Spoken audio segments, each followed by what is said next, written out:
Enzim banyak ditemukan dalam kehidupan sehari-hari kita. Misalnya, roti bisa mengembang karena pengaruh enzim. Tubuh kita pun memanfaatkan enzim untuk mencerna makanan. Tetapi tahukah kamu apa itu enzim dan manfaatnya? Enzim adalah senyawa protein yang dihasilkan oleh sel-sel makhluk hidup dan berfungsi sebagai biokatalisator untuk mempercepat reaksi kimia. Reaksi ini adalah proses yang memungkinkan manusia, hewan, dan tumbuhan berfungsi. Enzim juga membantu tubuh kita melakukan berbagai tugas, seperti mencerna dan menumbuhkan sel-sel baru. Enzim pada umumnya tersusun atas apoenzim atau komponen protein dan gugus prostetik. Gugus prostetik dapat berupa koenzim maupun kofaktor. Koenzim tersusun atas molekul organik seperti vitamin dan koenzim A.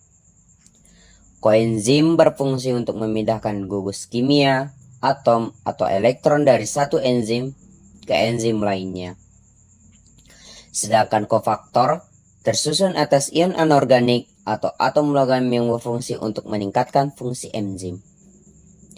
Enzim memiliki beberapa sifat sebagai berikut. Yang pertama, enzim hanya bekerja optimal pada kisaran suhu dan pH tertentu. Suhu yang terlalu rendah akan membuat enzim tidak aktif. Sedangkan suhu yang terlalu tinggi dapat menyebabkan enzim rusak atau mengalami denaturasi. Enzim memiliki sisi aktif yang bekerja secara spesifik atau hanya bekerja pada substrat tertentu. Contohnya, enzim amilase hanya dapat bekerja pada substrat amilum. Enzim juga dapat digunakan berulang kali karena enzim tidak ikut bereaksi dan hanya diperlukan dalam jumlah yang sedikit. Umumnya, enzim dapat bekerja bolak-balik atau dua arah. Contohnya, enzim maltase dapat mengubah maltosa menjadi glukosa. Begitu juga sebaliknya, mengubah glukosa menjadi maltosa kembali. Lalu, bagaimana cara enzim bekerja untuk mempercepat reaksi kimia? Enzim mempercepat reaksi kimia dengan cara menurunkan energi aktivitas. Energi aktivitas adalah energi minimum yang dibutuhkan agar reaksi kimia dapat terjadi. Sisi aktif enzim akan mengikat substrat seperti gembok dan anak kuncinya, atau fleksibel menyesuaikan bentuk substratnya. Setelah substrat berubah menjadi produk, enzim akan dilepas kembali. Seperti diketahui, enzim dapat mempercepat suatu reaksi kimia. Metabolisme merupakan keseluruhan reaksi kimia dalam sel makhluk hidup yang dibantu oleh enzim. Terdapat dua proses dalam metabolisme, yaitu katabolisme dan anabolisme. Katabolisme adalah pemecahan senyawa kompleks menjadi senyawa sederhana yang akan menghasilkan energi. Sebaliknya, anabolisme adalah rangkaian proses penyusunan senyawa kompleks dari senyawa sederhana yang memerlukan energi. Contoh katabolisme adalah respirasi sel. Tujuan dari respirasi adalah untuk menghasilkan energi dalam bentuk ATP yang akan digunakan untuk melakukan aktivitas. Berdasarkan kebutuhannya terhadap oksigen, respirasi sel ini terbagi menjadi dua, yaitu respirasi aerob yang membutuhkan oksigen dan respirasi anaerob yang tidak membutuhkan oksigen.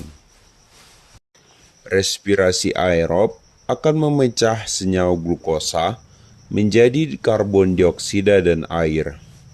Total energi yang dihasilkan adalah 38 ATP. Dalam prosesnya, respirasi aerob memiliki urutan mulai dari glikolisis, dekarboksilasi oksidatif, siklus Krebs, dan yang terakhir, rantai transport elektron. Glikolisis terjadi di sitosol, sedangkan tahapan selanjutnya terjadi di mitokondria. Adapun respirasi anaerob terdiri dari fermentasi alkohol dan fermentasi asam laktat. Keduanya menggunakan substrat glukosa. Pada tahap awal, glukosa akan mengalami glikolisis, menghasilkan 2 asam piruvat. Kemudian, pada fermentasi alkohol, asam piruvat akan melepas CO2 menjadi asetaldehida.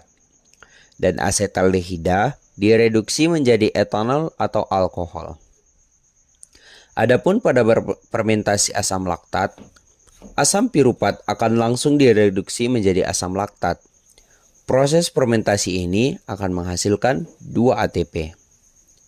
Selain katabolisme glukosa atau karbohidrat, ada juga proses katabolisme lemak dan protein. Lemak akan dipecah menjadi asam lemak dan gliserol. Selanjutnya, asam lemak dan gliserol akan masuk ke jalur respirasi. Setiap satu molekul lemak akan menghasilkan 46 ATP, lebih besar daripada yang dihasilkan oleh karbohidrat. Adapun protein akan dipecah menjadi asam amino. Asam amino kemudian mengalami pelepasan nitrogen dan deaminasi. Bahan yang tersisa kemudian akan masuk ke jalur respirasi. Satu molekul protein akan menghasilkan 38 ATP, sama seperti karbohidrat. Selanjutnya, apa contoh proses anabolisme? Contohnya adalah reaksi fotosintesis yang mengubah karbon dioksida dan air menjadi senyawa glukosa dan oksigen. Proses ini terjadi pada organel kloroplas, tepatnya pada 2 bagian utama, yaitu grana dan stroma. Grana terbungkus oleh membran tilakoid dan mengandung klorofil. Klorofil inilah yang berperan dalam penyerapan cahaya. Pada grana, proses fotosintesis membutuhkan cahaya sehingga disebut reaksi terang. Adapun pada stroma, prosesnya tidak membutuhkan cahaya sehingga disebut reaksi gelap. Pada reaksi terang, air dipecah menjadi oksigen dengan bantuan energi cahaya. Selain itu, dibentuk juga NADPH dan energi ATP. Kemudian, pada reaksi gelap atau siklus Kelvin, CO2 akan diubah menjadi glukosa dengan melibatkan ATP dan NADPH.